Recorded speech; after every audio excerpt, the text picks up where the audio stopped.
'Cause when it hurts so good, you know you're doing what you should.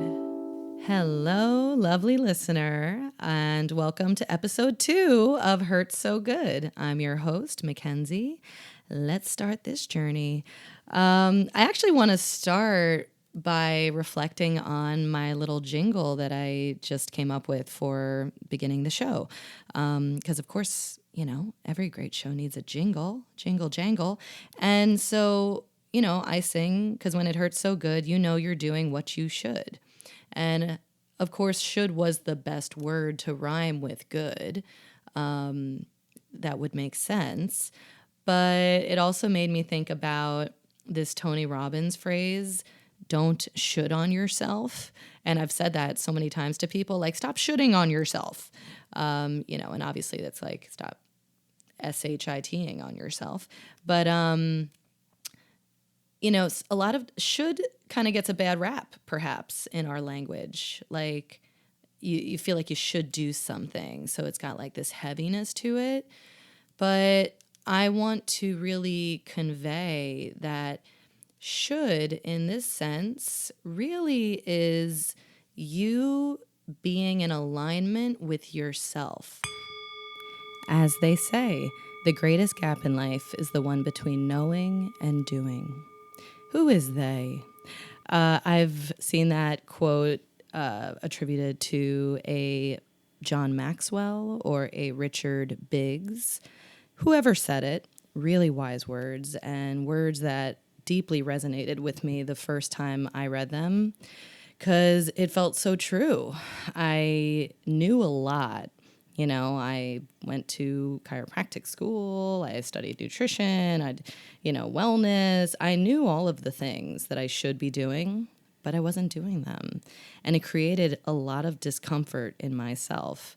And all I know is the more in my life that I have closed that gap and I have started to do the things anew, everything's gotten so much better. And I love that. And I want that for everybody. Because the things that you know are good things for you to do, whether it's for yourself in a health practice or routine, whether it's doing something nice for someone else, a favor, whether it's, you know, letting a car pass in front of you in traffic because it looks like they're trying to get in. It's really through this sense of should that we wind up doing the thing, right? Like, oh man, I should really do my taxes. Oh man, I should really organize my whole, world. Like, and yeah, we should, And so in that way, like, don't should on yourself. Don't allow for all of the shoulds to be reasons why you feel badly about yourself, because that's not what this is about. And this show is 100% not about anyone feeling badly about themselves. This is all about us feeling amazing about ourselves. And, here's the thing. You don't need to do anything. You could just stay exactly the way you are, and you could still feel amazing about yourself in this very moment, because you are amazing. Look at you. Really think about yourself as a human being. This body that you're in, your meat suit, as we like to call it. The meat suit is millions of years of evolution in the making, maybe even billions. I don't fact check myself on myself on this show, so just be warned. And so just by nature of you being a human and having a consciousness and being able to see and feel and taste and touch and hear. And maybe you don't have any of those senses, but you have a consciousness and you can experience this life in whatever way that you can. We are perfect as we are, really. And this show is really about removing any of the filters that are covering your sense of being amazing. So, there's a duality in all of life, and there is a duality in this right now, because in this show, we're going to be talking about, like, how to live a better life. That's what this is all about, how to be happier, healthier, more joyful, more energetic, and be able to do all the things you want to do. And oftentimes, if we are feeling stuck in a place where we don't have that, if we're not feeling healthy, if we're not feeling happy, a lot of times we do have to change some things in our environment, in our lifestyle, in our habits, and very much in our thinking patterns in order to allow for all of the goodness to come in. Science interjection. I just came across this post by Dr. Mark Hyman, who is a famous doctor, functional medicine practitioner. And I saved it because I was like, yeah, cool perspective and point. You can't meditate your way out of nutrient deficiencies. Low B12 looks like anxiety. Low magnesium feels like panic. Low iron equals brain fog and fatigue. Sometimes healing is less mindset and more minerals. Well, Mark, great point.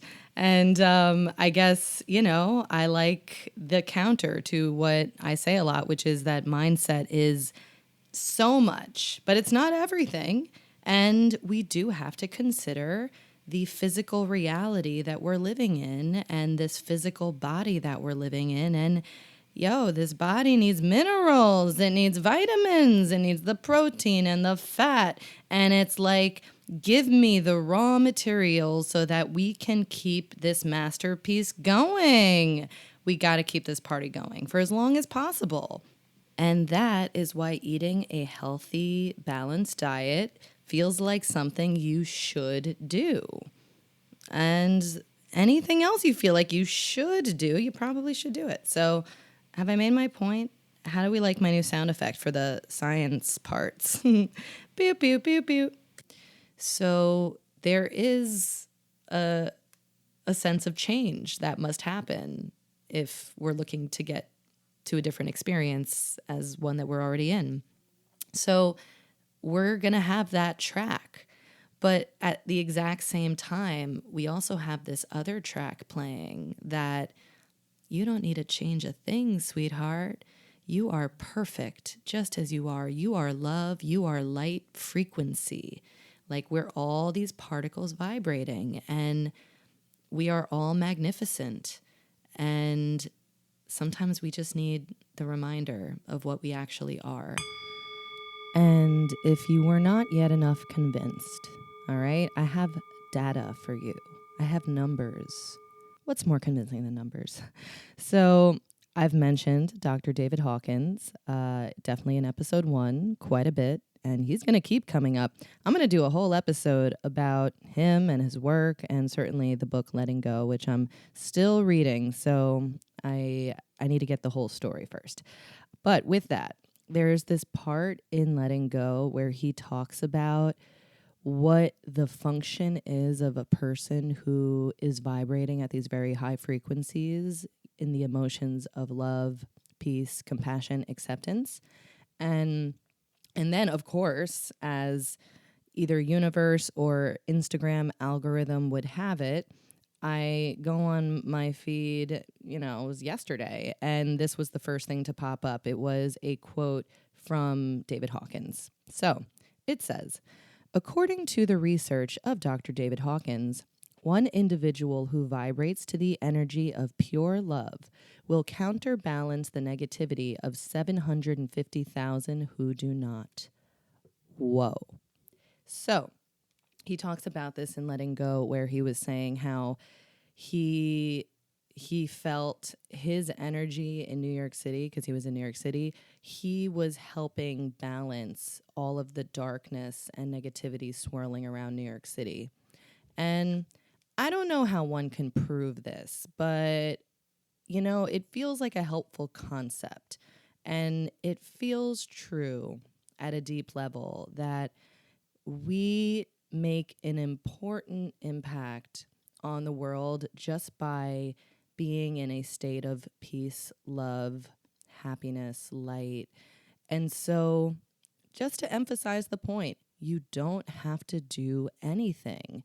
You don't have to cross anything off your to-do list. You don't need to be productive. You are being a huge help to humanity just by sitting still where you are, taking a deep breath, and reflecting on the magnificence that you are to exist as a human and to feel the love for each and every one of your cells and organs and systems, for allowing you to have this conscious experience of existence.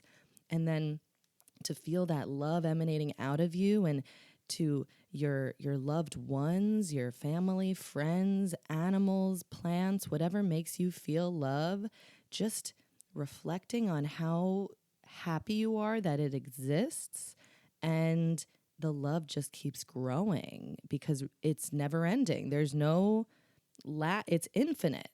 And that alone, you are doing the most productive thing, the most important thing a human can do. All right? Have I made my point? Great. Let's move on. Well, I guess this episode's going to be about duality.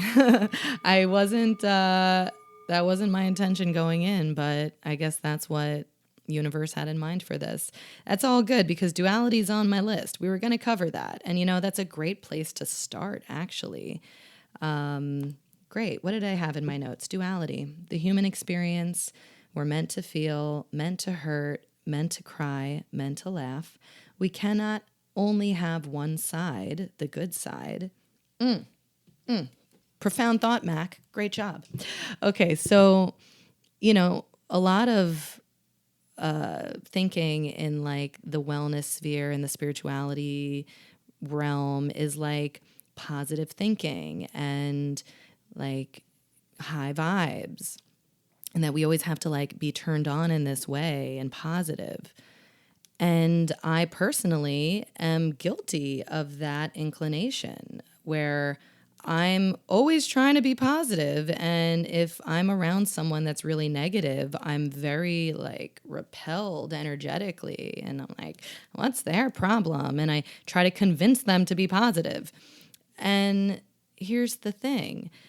The reason why I even wrote that little blurb there about duality was and this was like last week, I was going through some difficult emotion. I had a disappointment come to me. Something that I was very excited about became a disappointment.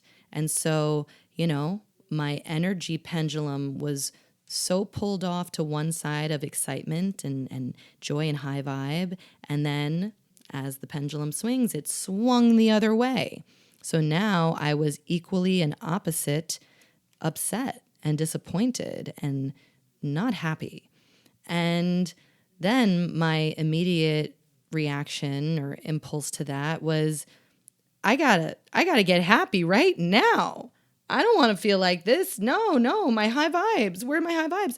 So I start like pulling some moon cards, and I'm like, oh, I'm gonna just do some yoga movement and breathe and meditate and clear my mind. I'm just gonna clear my mind and get back to my high vibes. And so I put on this like meditation music, and I start breathing and trying to clear my mind and sitting with myself. And you know what happened? I started to cry. Deep wells of tears arising in me. And I'm like, whoa, I didn't even know I felt this strongly about it. I wasn't, and I was like, oh, okay, I surrender. And I allowed myself to cry. And I realized in that moment, I am a human. I didn't really think I was prior. I didn't know what I was. But it just, it hit me. I was like, this is the human experience. We are meant to experience the whole range of emotions. And if I want in my human life to experience the emotions of joy, happiness, elation, excitement, then I have to be willing to experience the sadness and the disappointment and the crying and just feel it to heal it, as we often say in the healing sphere. Hurt so good. And it did hurt so good. I allowed myself to cry. It felt very cathartic. I released the energy of it. And after I was like, okay, okay, I can move forward now. I needed to feel that. Because here's the problem with us not feeling the feelings that we don't want to feel. We suppress them. We push them down. We distract ourselves. We busy our minds with something else, and we're like, no, I'm not going to feel that. I'm just going to watch TV or, drink with my friends or like whatever million list of things we could do. And the problem with pushing down and suppressing emotions is now we're clogging ourselves. Now we're gunking up the works. And so eventually we're going to have to deal with that emotion. Why not just deal with it in the moment when it's not that big and when we can actually like isolate what the thing was that upset you? Much harder to like 10, 15 years in the future have to deal with all of the suppressed emotions you've been pushing down for the past God knows how many years. And then it's kind of vague and convoluted, and you're like, where did this emotion come from? Where is this? How can I process this? And then you're just in years of therapy and just talking in circles. And that's one path, but I think that's not the simplest path. And little side note, there are techniques. I was just talking to a friend about this technique that I've learned. It's called neuro-emotional technique. It is a chiropractic technique. It was invented by chiropractors, but non-chiropractic professions also do it. Psychologists, acupuncturists, beyond. And in neuro-emotional technique, they use the acupuncture meridian system, which is, all these energy pathways in our body. And in every meridian, it has an organ associated with it. And every organ has an emotion associated with it, such as the lungs are associated with grief. The liver is with anger. The gallbladder, resentment. Are they only negative emotions? Yeah, it seems so. Isn't that interesting? And I guess perhaps because it's only the negative emotions that human beings suppress and internalize. Positive emotions, we're all about feeling those. So I guess we don't get blockages with those feelings. I just thought of that. Cool. So yes, thank God for like the ancient Chinese traditional medicine practitioners that figured out this whole brilliant system, and then the chiropractors that systematized it to testing out emotional concepts, or like, there's a whole methodical line of questions that you ask the person, and you use muscle testing to see if a concept strengthens or weakens their body. And through this, you can puzzle piece together what is the main emotional stressor that is getting in their way. And then there's a nice, gentle way of clearing it. But the way of clearing the emotion, very much, I think of the quote, one of my favorite quotes, what you resist persists. Do I have a lisp? Let's try that again. What you resist persists. What you acknowledge melts away. Great, we did it. That is a very powerful quote and very useful and so simple. What you resist persists. So if you want something to continue, just resist it and it will stay with you. Another great quote, nothing ever goes away until it teaches you what you need to know. And I've had many repeat lessons in my life, and I'm sure some will continue, and some I am finally learning. And the greatest lesson of all for me is in truly listening to my intuition, which intuition, it confused me for a long time. I would even like Google and listen to podcasts about like, how do you figure out what is intuition? What is this intuition? Because my mind was so busy and so overactive. I was trying to conceptualize intuition. But intuition is not a concept to be understood by the mind, really. It's a feeling, and it's a very immediate feeling in your body. It's a pre-thought feeling.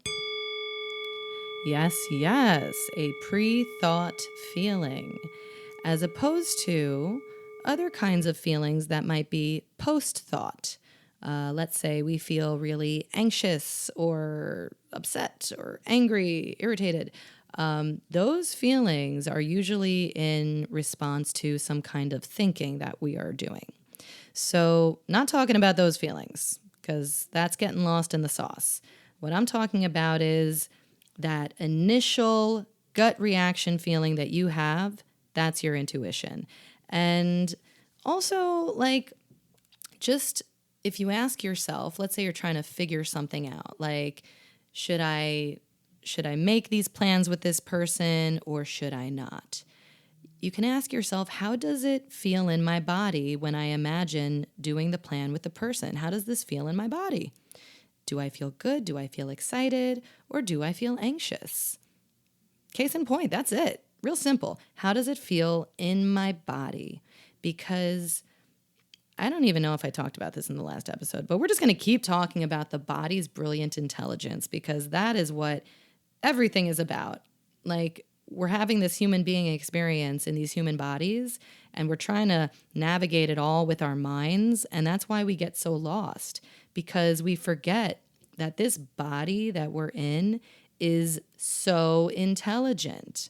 Like, the fact that this body is running itself, all the cells are doing their things, and the blood cells are bringing the oxygen everywhere, and the brain is connected to all the parts and supplying the electrical power and the messages, and all the body parts are receiving sensory information and they're sending it back to the brain, and cells are dying, cells are renewing and being reborn, and food is digesting, and nutrients are being absorbed and rebuilding new cells, and like bajillion times 5 bajillion, okay? Like, it's just unfathomable the complexity of the intelligence that is happening in your body, right? Meow. All right, like right this moment, everything, and the fact that you're able to listen to the words that I'm saying and perceive them in your brain, like from ear into brain, and then make sense of them in your Wernicke's areas, the receiving of language, and like absorb and digest the information. Like, that's incredible. This is all incredible right now. And so with that, every time you feel confused in life, go into your body and say, hey, body, what feels good to you? And like, okay, if you think your body is saying like, I need to go get, a cheeseburger right now. I need the fast food cheeseburger. I need a milkshake. Well, that's your mind talking. I swear to you, that is totally your mind. Your body is not craving processed junk food. It doesn't, because that's not what it needs. It might be thinking, I need some chicken. I need some chicken right now. Maybe it does. Maybe you need protein. Maybe you need some grounding with some meat. So, a part of our process of life and on our growth journey is really just learning how to listen to our bodies.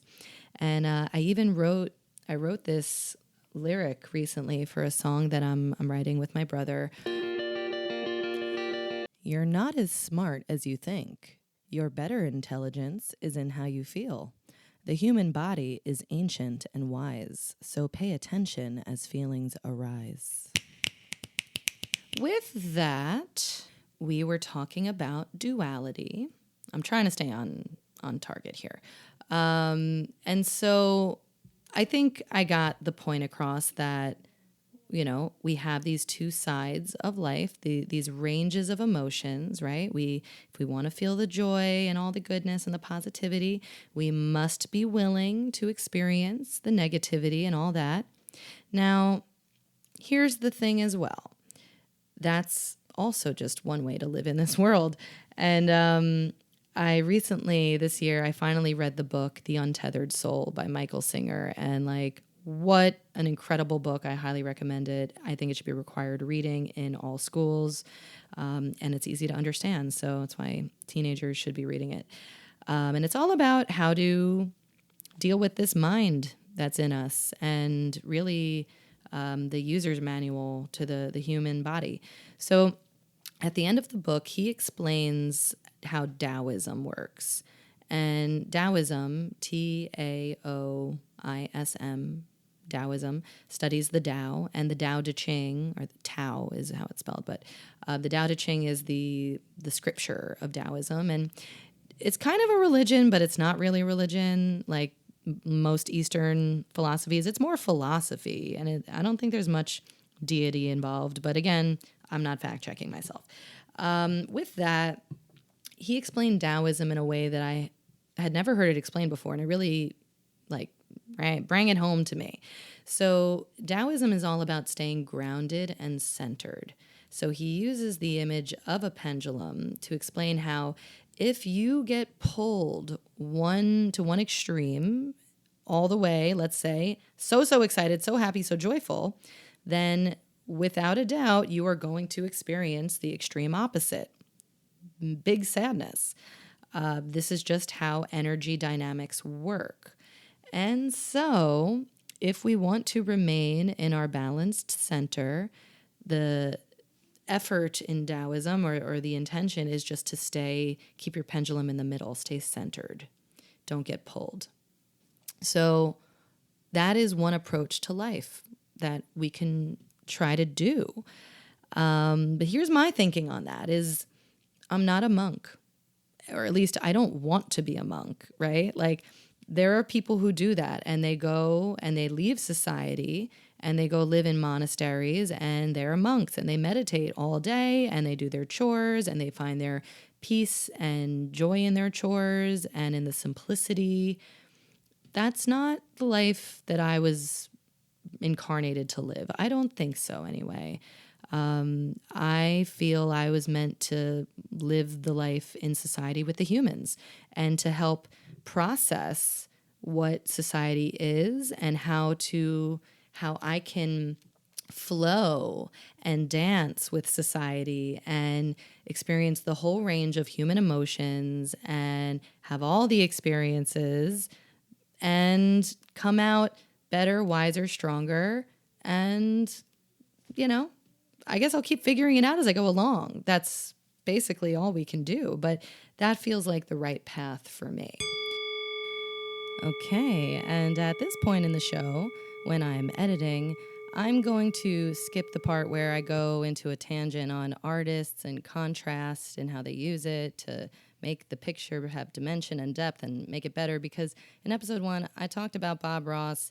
I said his line about it, and sometimes the simplest is the most genius, and can't do better than Bob. So I'm going to skip to me then making the connection analogy that the contrast is needed in the human experience to make us better people. And it's probably going to come back to like a gratitude for all of the challenges and everything that comes our way. We're like, thank you. You're going to make me better somehow. Let's see. It is through darkness and shadow that we become deeper as human beings. The people who have not dealt with any difficulties, any darkness, they're a little shallow, figuratively, metaphorically, literally, just figuratively. They're just a little more surface level, and maybe you can't have these deep kinds of conversations with them because they just don't operate at that level. So, and that's okay. No judgment on any human's experience. And if someone was able to get through this life without any struggle, blessings on blessings to them, okay? But if that's not been your experience, or if you can think about yourself and your life, and if you think, well, I want to be a deep person, I don't want to be shallow, well then, thank your challenges, thank your troubles and woes, because they are deepening you. And I mean, the story of Buddha, or Siddhartha as he was named, that's really his story. And I don't know the year. I'm sure it was BC, but Siddhartha was a prince of India, I believe. And I could so be wrong, but let's say India. And he was a prince, and his father, the king, or whatever their kings were, he basically wanted to shield his son Siddhartha from any pain or suffering. So his whole life he lived in the castle walls, in the palace walls, and he never knew suffering. He only knew just luxury and, all the best foods and all the best fabrics and all the fun friends and activities and just living his best life. Oh my goodness. What an image. So he one day went on a journey. Maybe he was a teenager, around, maybe he was early 20s. And he goes on a journey and he leaves the palace walls and he sees like a man laying on the side of the road that was emaciated and all hunched over and not looking too good. And he had never seen anyone like this before. I think it was an old man. I don't think he had seen any old people before, like aging people. And he was perplexed. He did not understand. What is this? What this was human suffering. And it rocked his world. And I should probably have looked this story up before I started saying it, but, basically he started on his mind exploration of trying to understand human suffering and trying to basically figure out how to end human suffering until he made his conclusions where like suffering is a part of life. We will suffer as human beings, but a lot of suffering is in the mind. And a lot of suffering is through our attachment to things. The mind gets attached to people, places, things, ideas. And when we get attached, when we are identifying with the thing or the person as a part of us, if we lose that thing, we feel like we lose a part of ourselves and then we suffer.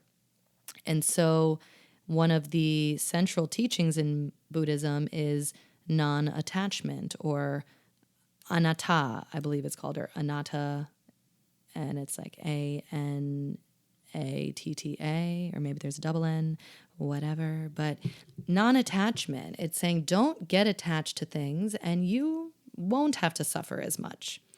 So with that, and there's a saying, I believe, that pain is inevitable, suffering is optional. So, yes, we're humans. We're going to have experiences, mishaps, whatnot, and we might stub our toe. We might have pain, right? But the suffering, that is optional. Because if I stub my toe and I start hobbling along and I shake it out, I can either think, oh, oopsies. Okay, I think I was being a little careless with myself. I was rushing too much. I think that was a sign that I need to slow down. I need to be a little more careful. Yes. And my toe will get better. I will heal because my body does that. That's one direction of interpretation. The other direction could be, oh, I'm such an idiot. I'm so stupid. I always do this. Oh my God, now this is going to hurt for the next 2 weeks. I'm not going to be able to walk right. I'm not going to be able to wear those shoes that I want to wear, and on and on and on, forever complaining. Now we are creating so much suffering in us when totally unnecessary. Didn't have to. You could have chosen path A and made a positive interpretation of it and then moved on. And I'll tell you this much. The positive interpretation of the mishap will speed up the healing process, so the pain will go away sooner. And the negative interpretation will deepen the pain and it will most likely prolong the healing. So we get to do that. We hold and wield that power in our minds. Our minds are so powerful. So we must use them consciously, intentionally, like, for instance, worrying.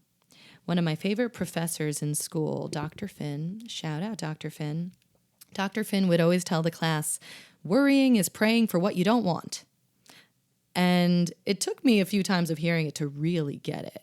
But I really, really get it now. And I say it all the time to people. Worrying is praying for what you don't want. Why? If there is something that you don't want to happen, so much so that you're worrying about it all the time. By you worrying and circulating those thoughts in your mind, you're putting out the energy of it actually happening. This is the basics of the law of attraction. So we just must take control, take the lead, take the reins of your mind and, pull up the brakes and then turn that horse around. All right. Like every time you catch yourself worrying, oh, okay. And now you're going to shift to what do you want to happen? What's the positive outcome that you would like to see unfold? And that's the thought loop that you should be playing in your mind. The positive outcome of what you wish to happen. What is the best possible thing that could happen here? And at the very least, everyone is safe. Everyone is protected. I am safe. I am protected. Everything is unfolding for me. I trust in the universe entirely as a mantra. And when we surrender and we trust in the universe, we create a different energy state in our body, a much more expansive and open one to receive the gifts, as opposed to the energy of worry and anxiety actually creates a contracted and closed energy state. So now we cannot receive any gifts. And we're just kind of cutting ourselves off from source, from universe, from all the goodness. Why would we want to do that? You love yourself, love your life, and open. And this all is possible for every single human. We just have to train our minds. Mind, body, body, mind, everything is constantly talking to one another. Okay, so this is so perfect because I paused my spiel because I was like, okay, what else am I going to say here? What, am I done? And would you believe I had a text message on my phone from my mother that gave me the perfect springboard for what I'm going to talk about next. And it's actually funny because it circles back around to what I initially even wanted this episode to be about. Synchronicity? I think so. So my mother texts me that please do not ever get in a car with a stranger ever again. I know you trusted him, but you never know, blah, blah, blah. And what she was referring to was a story that I told her about what happened to me this week, this past Tuesday, when the universe shined down upon me and it gave me exactly what I needed in the moment I needed it. It was so beautiful, and it was in the form of a wonderful, kind stranger who is now a friend. And basically, in a nutshell, it was pouring rain on Tuesday. I forgot to bring an umbrella. I didn't even know to bring an umbrella. I didn't check the weather like I normally do. I always check the weather, but on this particular crazy torrential rainstorm, no umbrella. And I get off my train where I live, and I have about a 15-minute walk home. And I just, accept it. I'm going to get soaking wet, and here, time to go walk home in the rain. And as I start setting out on the walk, there is a nice young man with a big umbrella, and he offers to me, he's like, hey, do you not have an umbrella? And he invites me under his umbrella with him. I was like, oh my God. I mean, I don't even know what the words. I was so beyond touched at the sweetness. And I'm like, yeah, I do. I will walk with you under your umbrella. And we start walking up the hill. And of course, I start talking to him. And of course, I start with the small talk of talking about the weather and how I forgot to bring an umbrella that day. And normally I always check, but I was too busy looking at Thursday because I had made these plans. And he was like, oh, Thursday's actually going to be my birthday. And I'm like, oh, how old are you turning? He's turning 23. And, I'm like, what's your name? His name is Tyler. And shout out to Tyler. And I'm like, oh, Mackenzie.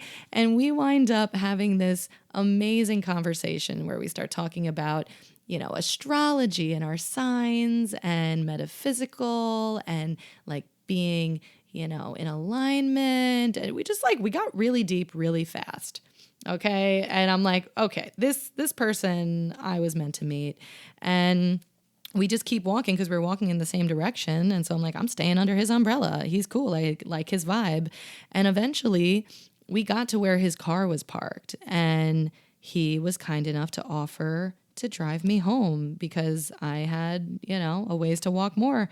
And listen, I was raised by a very, I don't want to say paranoid woman, but, very cautious woman, and, a Jewish mother. Come on. And she would tell me all of the horror stories. She would watch these murder mysteries and girls disappearing. And like that was the stuff she fed me as a young person. But, I choose to not live in that reality. And I know that is a reality. And I know that stuff happens all the time. But knock on wood, hasn't happened in my life thus far. Knocking on more wood. And I think this was an opportunity to trust in my intuition, to feel into my body and see how this felt. And my body told me, this guy is really safe. This is a good person. And so I accepted his ride. And side note interjection, while this experience was an opportunity for me to practice my intuition, the experience of my mother texting me about it in the moment that she did while I was recording the show was another opportunity for me to practice something else entirely. And that is love, kindness, and patience. And I think probably our parents and family in general are our greatest teachers of that, because we're all here on this journey learning, and I'm still learning, and I will continue to be learning. And my gut reaction to receiving that text from my mother was very much my ego, like, stop ruining my magic, Ma. You don't even understand. Don't throw your fear at me. Ugh. Like for real, I was just like, oh, she's so negative. And, but no, like then I took pause and I sent her a mostly nice response back, just saying that, she has to trust me. And I also thanked her for sending me that message because it was the perfect segue for my podcast. So thanks, Mama. So I got in the car. I'm like, Tyler, you're a mensch. Do you know what a mensch is? And he laughs. He says he's heard of it, but what is it? I'm like, it's you. That's what you are. And, a mensch, that's a Yiddish word for a good deed doer, a doer of mitzvahs. And mitzvahs are good deeds. And, I so needed this good deed because on this particular day, I was feeling a little low vibration. I had a disappointment. I was processing stuff. I just wasn't on my high vibe wagon. And then this beautiful human helped me when he didn't have to. But he was like, he helped me. Whatever the impulse was in him, awesome. And so it really elevated me. And then I'm talking to him and I'm telling him all this stuff that was also elevating him. And now we were elevating each other and our vibes were just like resonating so high. And by the time he drops me off, I'm like, Tyler, give me your number. Like, we need to know each other. And, firstly, and secondly, it's your birthday on Thursday. I would love to give you a birthday adjustment. I love giving birthday adjustments. Apparently he had never been adjusted. I was like, let this be my gift to you. Thank you for doing me the solid. Come get adjusted. And so I wanted to talk about this on this episode because he just left. All right. It's Saturday afternoon. I told him I was going to be around all day. And he texted me. He followed up because he's cool like that. And we vibed. And he knew it was in alignment for him to do it. And he came over and I gave him his first chiropractic experience. And it was really beautiful for both of us. And I'll tell you why. So first I asked him, like, what do you know about chiropractic? And he said that, he's watched videos online of like the adjusting and all the cracking. and how it's like, it looks so cool. And he's so excited that he's going to get to experience that. And I'm like, great, awesome. I'm going to tell you, this is going to be so much more than that. And his eyes like widened and he was like, really? Like, I'm so excited. All right. And I knew Tyler was like, you know, a deep metaphysical guy. So he was going to be on board with all that I was going to be delivering to him. But first, I wanted to keep it very simple. And I happened to have a model spine in my living room. And the spine I had wrapped up in these string lights that actually, this is the cover for the podcast. I did it for that. And I had a vision of this in like a dream I woke up out of, and I made it. And so I'm like, let's look at this spine here. Here is our spine. And you see these lights? Well, these lights represent our nervous system. It's our electrical system. And, you know, our brain is sitting up top here. And then through the spinal column, the bony part is going our spinal cord. And out of all the little holes come all the nerves that go and attach and connect to every organ, tissue, gland, cell. And basically provide the electrical energy to keep everything on and connected.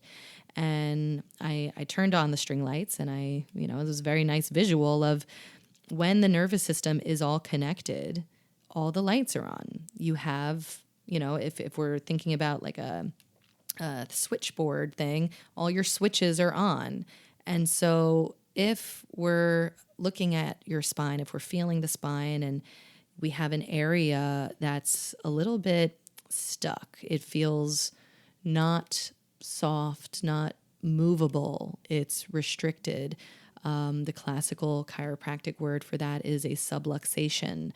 That is an area where most likely the switch is turned off. You have a light off there. And by getting that adjusted and opening up that area to restore movement, we are opening up the nerve pathway. We are allowing for the flow of that innate intelligence that runs your whole body to resume its full power. And he got it. He's like, all right, cool. I like that. And I'm like, yes. And with that, our nervous system has these two modes of operation, the sympathetic and the parasympathetic, the stress mode or the healing mode. And we talked about that on the last episode. And I talked to him about all of the reasons why most people are in stress mode, even though we don't need to be surviving anymore because we have most of our needs met. But we live in a society where we're bombarded by all of these various stressors, and we just get locked in that state. And so the parasympathetic nerves, the healing mode nerves, they exit out the upper cervical spine, the upper neck, and the sacrum area, which is the base of the spine, kind of like the tailbone area. And so there are certain techniques that are going to focus on these areas, and it will help stimulate the healing mode, the parasympathetic, where I don't even need to dig hard into muscles and force things to soften, because we're just going to shift the energy state, the mode of operation of your nervous system into the relaxation mode, and your body is going to start to relax and unwind on its own. Isn't that lovely? So then I went on to explain the two different techniques that I would be using to adjust him. And that the technique that I would be starting with is called network or network spinal or network spinal analysis. But either way, it is a very light touch technique or a tonal technique. And it really doesn't even look like you're doing anything. It's like you're just lightly contacting the skin in certain areas. And this episode is not about that, but let's just say that the intention of network is to help relax the nervous system, to stimulate those parasympathetics, and to help the body, the nervous system, connect better with the breath and unwind its own tension pattern with ease rather than trying to force it through, more forceful movements. So with that, and this is a technique that I learned years ago that I like wasn't sure about, but it kept coming back to me in various ways. And I'm like, I kept just pushing it away. I'm like, no, no, no, because it's very on the fringe of chiropractic. Even chiropractors are like, that ain't real. That's not, So I'm like, no, I don't want to be like the rogue one, but I actually do. And through my own personal experiences receiving this technique from very talented practitioners, and I guess where I was at in that point of my own openness through doing yoga and other mindfulness practices, I felt a profound effect through these light touches. And so I'm like, there's something here. And as it would be, I finally found my chiropractor like 2-3 weeks ago. I went in for the first time, and I'm excited to resume care once he gets back from vacation. I was connected to him through what felt like divine intervention. That's another episode and another story, but he does network combined with other techniques, structural techniques to adjust. And it's a much more holistic way of working with a human body, and much more gentle. And so now that I'm receiving the care, I'm really trying to practice it more as well, because eventually I really want to be able to do this. And like, what a lovely, safe way for people to get their alignment. So with this, like, Tyler lays down and I'm like, I see what's going on with him. I'm like, whoa, your left leg is about a half inch short. I bend the legs. His left side was way tighter. That heel wouldn't go to the butt nearly as close. And he lifts each leg, from the laying position. He extends the leg up toward the ceiling. The left one was harder to lift. And I'm like, all right, we've got a situation. We've got a pattern. And I do the assessment to figure out where I need to make these network contacts. And long story short, I basically did the several contacts. And by the end of just the network part, we got his legs even. And I bent his legs and they were bending evenly. And then he did the leg lift and they were lifting evenly. And I'm like, whoa. I continue to be amazed and surprised and elated at the effectiveness of certain techniques. And at this point, this technique, because like it would seem like I did nothing on him. I hardly touched him. And yet he changed. How incredible that it didn't require force and, treating him like he was a tough steak and that needed tenderizing. That's often how I treat people. And so this has been revolutionary for me. And I'm experiencing this with all of you in real time. Far out. So we made these beautiful changes on Tyler. We evened out his legs. We got more even tone up and down, his whole body. And so then I had him turn over, facing up, and I asked him to bring his hands up and overhead to where, he was reaching up and over, fingertips meeting. And I saw that his left fingertips, his left hand, was significantly lower than the right hand. And so then I'm like, okay, we have an imbalance. And then I looked at his ribs and I bring my thumbs right up to under his front ribs. And I saw that the thumb underneath his left ribs was lower. So we have a low left hand, low left ribs. That told me a tight left hip flexor. So we released his hip flexor, little boop, boop, boop, and he was a champ. And after, a minute or two of releasing that, like, we'll have a whole episode on the hip flexor. We can't go there now. That is a huge digression. But the hip flexor is so important, and it attaches to the front of your lumbar spine. And like, if there's only one muscle I'm going to work on in a human, it's the hip flexor. Also known as the psoas muscle, PSOAS. So as I was saying, we released that. We brought the fingers back up and overhead. They were matching. His ribs were level. I was like, great, we got you really even. And then, of course, I wanted to restore movement in his spine where it felt really stiff and restricted. Because as far as I still understand and sense, that feels like the right thing to do. However, I learned also with the help of my new chiropractor, Dr. Scott, that the mid-back or the thoracic spine should generally always be adjusted with the person facing up, because for the most part, we're all hunched forward too much all day. So these are called anterior thoracics, where my hand is underneath him, he's facing up, and then we're going to bring more extension into those thoracic joints. And so I gave him 2 really nice anterior thoracic adjustments, released those areas, and then in his neck, he had a couple of, they felt really congested areas. And the neck adjusting, I take extra time and softness and precaution, and I want minimal force. Yes, we might get really massive pops and cracks coming out of those joints. And all of those pops and noises, that's, from what we learn, that's called a cavitation. And those are little air bubbles that are coming out of a stuck, restricted joint. And why do those air bubbles form? Well, we learn that each of the spinal joints, where bone meets bone, it's surrounded by a little pocket of fluid, and that fluid is called synovial fluid, and that's the synovial sac. Sure. It has a synovial membrane that is in this capsule. It forms the capsule, and the membrane is actually where new fluid will be created.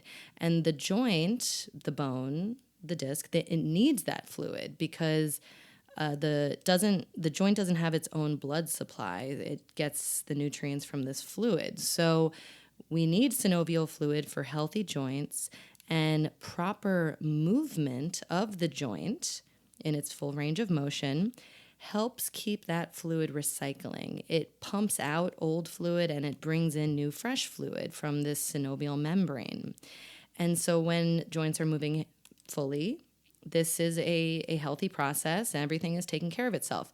But when we get a stuck, restricted joint, it's not getting the fresh fluid. And so it just has this old fluid sitting in there. It's like never getting the oil changed in your car. And so over time, that joint can start to degenerate. And I know I got real sciencey here, but this is the sciencey end of chiropractic and the way that I learned it. I went to a couple different schools, and one was very philosophical and one was very sciencey. And I think both are very important in understanding what's actually happening. So I do want to make sure that all the humans that I'm working with have healthy joints. And so if there's this really big restriction, we got to get that moving. We got to bring in new fresh fluid. And sometimes we need to do that through what we call a structural or osseous adjustment, where it's kind of a faster movement, but it's light, and we might get a big pop. And it should never hurt. If anything, it should feel really good and relieving. And some people are absolutely terrified of that. And that's okay, because there are other ways to get movements into the joints. Let's bring it back to my mother. My mother, she's older, so she's a little more cautious. She has osteoporosis. We have to be more careful. She doesn't like any kind of cracking style adjustments. And so with that, we keep it really light and gentle. And I just I do what's called mobilization, where I will, with pressure, release tension in the muscles, and then I will motion the joints back and forth. And I was doing this with her last week when she was visiting, and she was complaining about having a pain around her eye, and I was just working with her head and feeling in her, upper cervical spine, and just doing this kind of motioning and relaxing all the muscles. And eventually, after 2 minutes of this, we just heard, and the joint just shifted and it opened up, and I did not do anything fast. It was not intentional. It just was what her body wanted to do. And we were both like, whoa, and she loved it. She felt much better after. So there's a time and a place, and there's many ways to work with a human, is my point here. So we got Tyler moving in all of these areas. Let's see, I then adjusted his hips. I wanted to make sure his hips were moving well. And his right hip moved really well. And his left one was like, moved a little bit, but still it wasn't quite the same. And I'm like, okay, we're not going to force it right now. And the only reason why I mention that is because later that day he texted me saying he just stepped out of his car and his left hip just opened up. Like, it felt so good.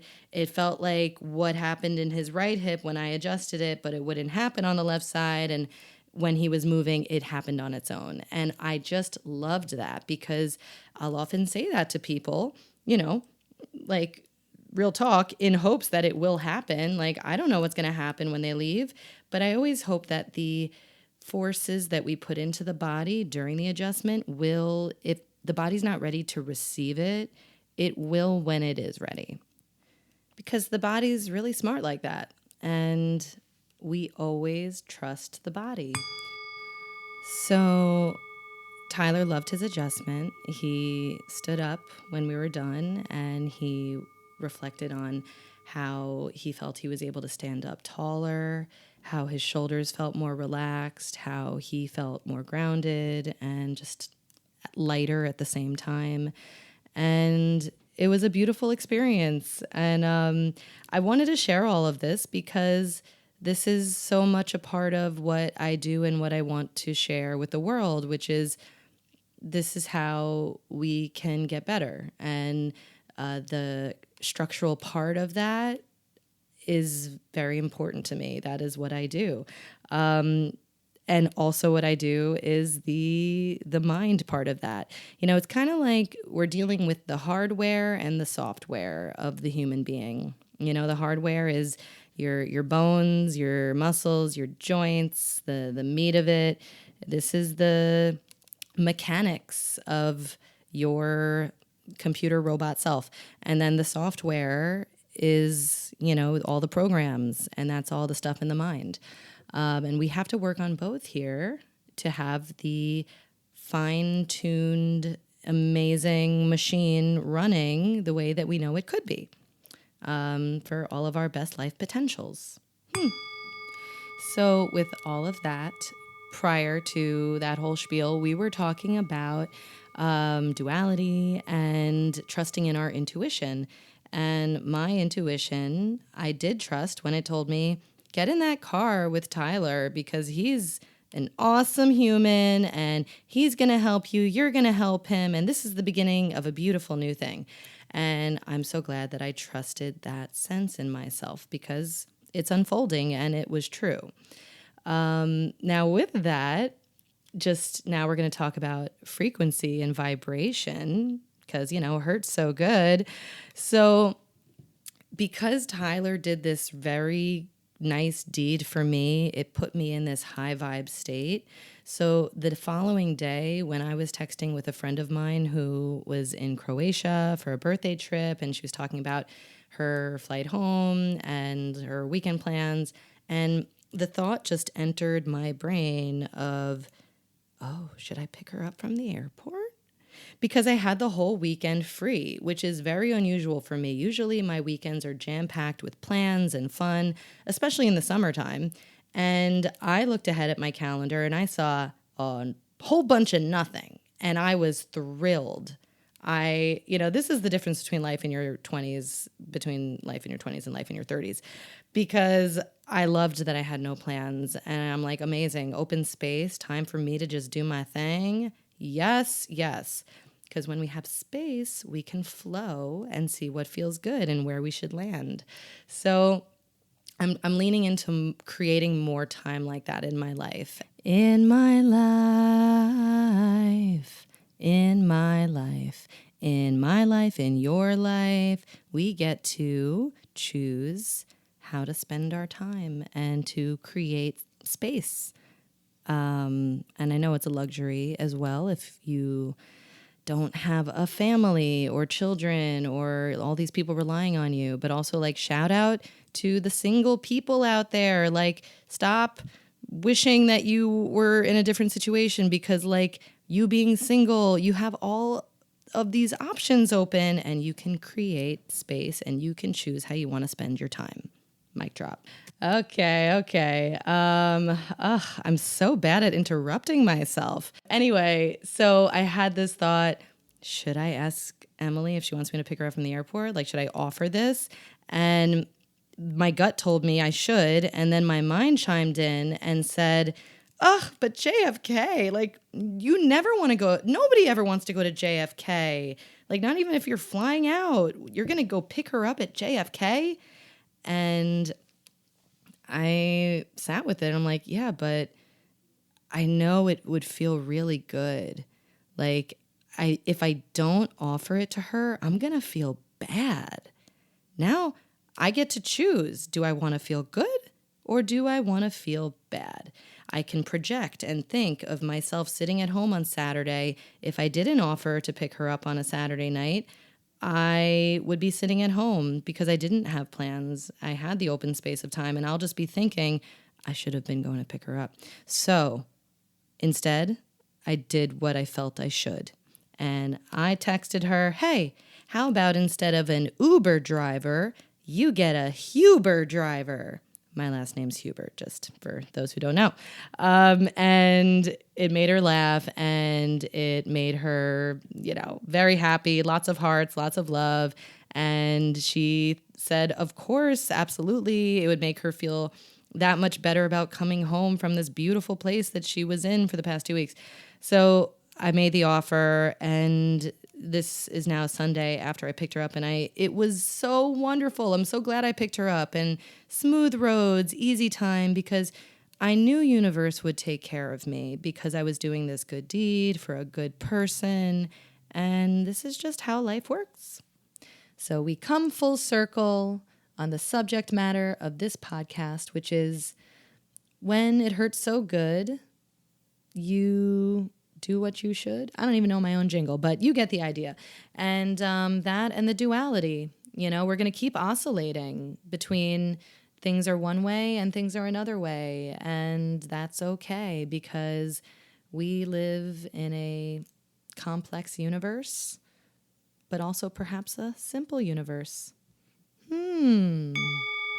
Okay, but to really drive this point home, because we began the episode by talking about doing what you should and how, should typically has this heavy feeling, but it doesn't have to, okay? And so in this thought track, when we do the things we feel we should, like I should have a healthy meal now, I feel I should pick up my friend from the airport, I should exercise. I'm going to exercise. I should get out of bed right now. When we do what we feel we should, we are in alignment, mind and body and spirit and intuition.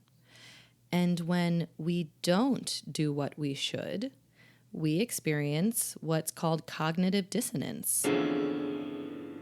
And nobody wants to feel that way inside. We don't want to feel dissonant. We want to feel harmony within. Talk about good vibrations. And I love how music can make it so tangible and apparent, the difference between dissonant, those were dissonant notes. They just don't feel or sound good together. Versus the harmonious notes that do. And I suppose the difference is the spaces between the frequencies. I'm going to have to study that a little more. But you know what feels good in your body and ears, and you know what doesn't. And it's as simple as that. And so with that, when we have feelings or thoughts about what we should do, but we choose to not do those things, or we choose to do the things we feel we should not, we feel at war within ourselves. We think or feel, more importantly, I should do this thing, but instead, I'm going to do this thing. And now we create a problem within ourselves. We create conflict. And life's hard enough. Why are we going to make it harder on ourselves like that? Stop it and just do what you should. Like funny, but for real. And so in my life experience, it's when it was when I started to do what I felt I should. Every time I've done that, life gets better. And when I feel stuck and in a rut and like not good, I know I'm not doing what I feel I should. Simple as that.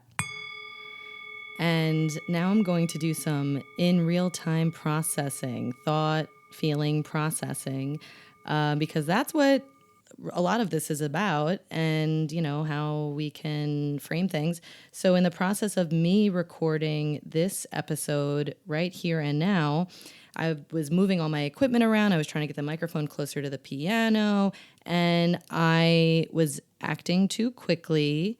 I fumbled and my microphone fell into my new MacBook Pro. Okay? And I've been very careful when moving anything around my MacBook. I've been careful in handling it, and I got a scratch on it. There's a little scratch now on my brand new, beautiful laptop. And of course, my instinct feeling was just like, oh, now it's not perfect. But now I see this little scratch, and I'm so glad it wasn't worse, that it didn't crack the screen, that it wasn't a big problem I'm going to have to go take to the Apple store and get a whole new computer or something. So could have been worse. And so B, this little scratch is a reminder of be careful and move slowly. There's no urgency. There's no rush. It's when we rush that the accidents often happen. So let's take our time and be intentional with our movements. And when we are, there's a little less room for these mishaps. And I'm just grateful that this was a small one. And now I have this nice little reminder to move slowly. Slow your roll. And furthermore, in creating meaning for myself, this little scratch on my laptop, am I going to let this bother me?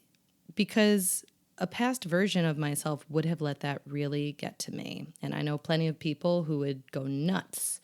But you know what? Like, my laptop still works beautifully. This incredible machine. And so why are we going to let some little aesthetic imperfection darken the magnificence that the thing itself is? And isn't that such a great analogy for how we think about ourselves? Like, if we have some little imperfection, a wrinkle, a weird feature, or something we think is a weird feature, something we might not love about ourselves, like, are we going to let that completely dampen our whole appreciation of the magnificence that we are? No, of course not. And I'm having all of these thoughts out loud for you because I want you to understand with me how to do the mental gymnastics to get your mind to a place where it can feel okay, because I make the choice. I want to feel good, and I'm going to eliminate any stressful thoughts that are unnecessary. So this is how I did that right now. And I can't believe how long this episode got. I thought it was going to be a little short. I was like, what am I even going to talk about? And oh my God, I've been talking for over an hour now. And if you've made it to the end, you're probably my mother. And thanks for all the inspiration, Ma. You really kept this going.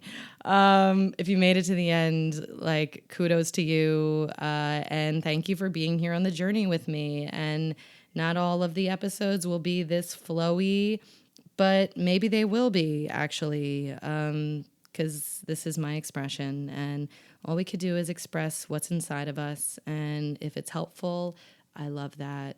And it's rewarding for all parties. So thank you. And so with that, signing out. Love and light always.